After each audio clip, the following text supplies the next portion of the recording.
But we'll secure the ramp to the back of the truck. I've done it without securing it.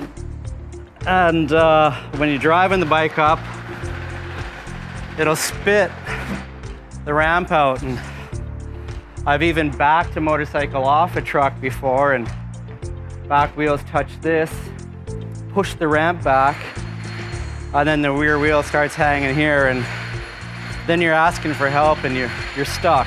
All right, that'll work.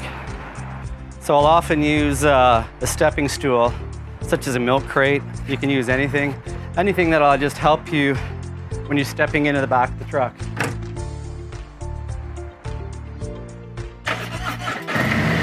All right, so as I'm getting to the ramp, I want to make sure the front wheel's centered with the ramp.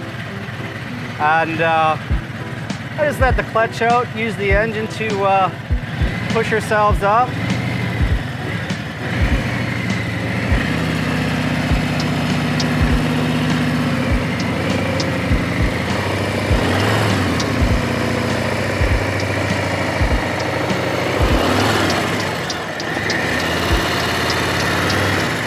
And I'm high centered here.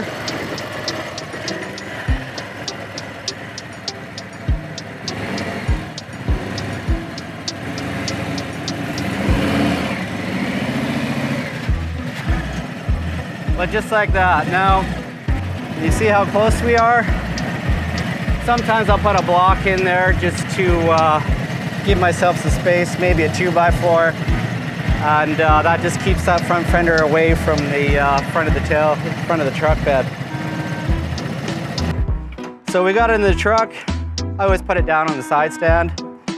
Some people may want to drive with the side stand up. You know, if you do hit a bump and the motorcycle compresses and the side stand's down, it can dent the bottom of your bed. So just be aware of that. That's another tip you want to look for. So when we tie the motorcycle in, we'll use a couple of different tie down points. Quite often with a bike like this, I'll tie off the handlebars and I'll tie off the lower forks.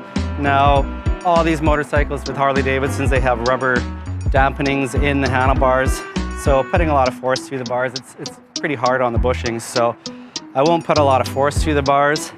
But when I do tie it in, the most common tie down strap is something like these. They've got hooks on them. I'm not a fan of the hooks. They do have them with a gate on the end, and they've got like a carabiner gate, and that saves these from unhooking ever. And I'll show you what a situation's like when one of these unhooks out of the back of a bed, and it happens quite often. So in the back of a truck, there's often hooks that we can use. There's loops.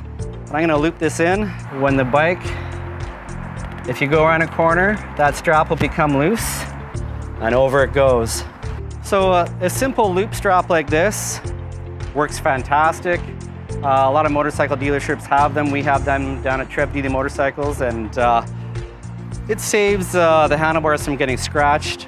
It also saves, if you're using a motorcycle with a batwing fairing, it saves the hook from actually scratching the inner fairing as well. So I like something nylon. It's nice and soft, and it won't scratch the vehicle. So when I'm tying this through, I want to make sure I don't have any of the brake lines pinched, any of the clutch lines pinched, and just wrap a strap around the handlebar like that. So the preferred strap I like to use is a ratcheting strap. They have no hooks, and they can't release themselves from the hook in your bed. So what I'll do with these, you could double them up. You could go around the handlebar.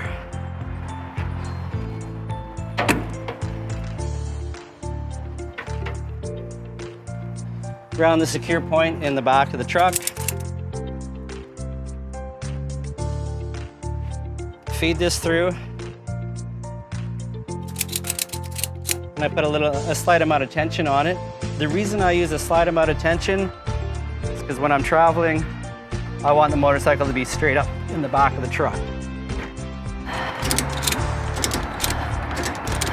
That's one of the problems. A lot of people do over tighten the front end on a motorcycle.